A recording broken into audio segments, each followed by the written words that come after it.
Batu bara dijualnya ton, permata dijualnya gram.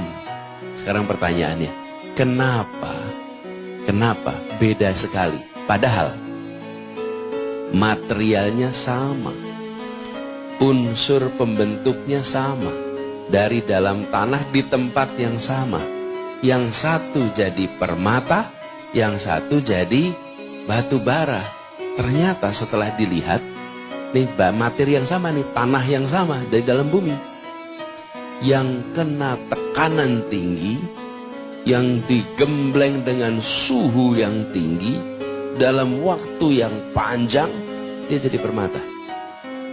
Yang tidak kena tekanan tinggi, yang tidak kena suhu tinggi, dia jadi batu bara. Jadi adik-adik di sini mendapatkan tekanan yang tinggi, gemblengan yang tinggi, insya Allah nanti jadi permata umat di masa depan. Jadi kalau sakit digembleng, yang tidak digembleng jadi apa? Batu bara. Sekarang adik-adik kalau memilih jadi permata, menjadi batu bara.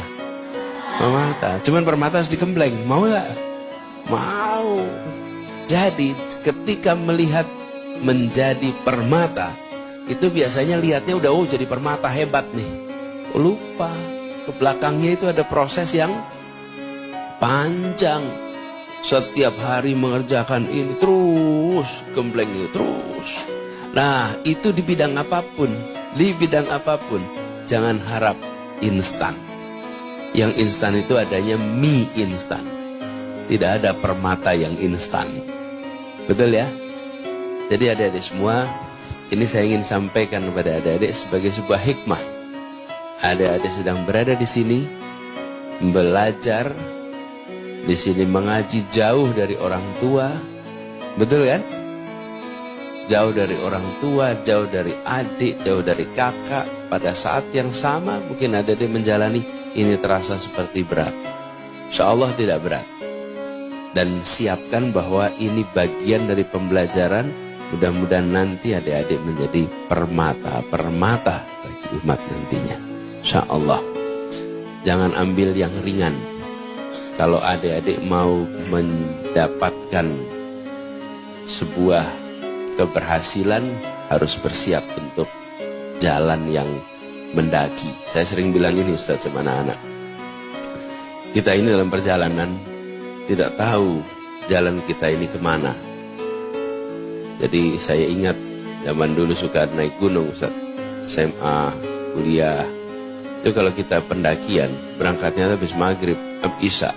Terus baru mulai naik ke atas. Supaya sampai di puncak sekitar subuh. Itu kalau sudah jalan, gelap. Nggak bisa lihat. Terus bagaimana menentukan jalan naik ke atas atau bukan? Waktu sampai ke puncak atau tidak? Gampang. Kalau jalan yang kita lewati rata, terus ini tidak ke puncak. Kalau jalan yang kita lewati menurun, ini pasti tidak ke puncak. Tapi kalau yang kita lewati walaupun gelap tapi naik, ini pasti ke puncak. Pasti ke puncak. Jalani aja, pilih jalan yang mendaki sampai ke puncak. Tapi kalau pilih jalannya yang rata, tidak kemana-mana. Nah, jalan yang nyaman itu jalannya rata dan menurun. Jalan yang mendaki itu pasti berat. Tapi itu akan mengantarkan kepada puncak-puncak baru dalam perjalanan hidup adik-adik semua. Insya Allah itu aja pesan buat adik-adik semua. Mudah-mudahan yang sederhana ini bisa memberikan manfaat. Sekali lagi Ustaz Somad, terima kasih atas kesempatan untuk bisa bersilaturahmi bersama semua di sini. Semoga ini membawa keberkahan bagi kita semua. Demikian dari kami, kurang lebih mohon dimaafkan. Wallahu muwaffiq ila aqwamit thoriq. Nasrullah wa fathun qarib. Assalamualaikum warahmatullahi wabarakatuh.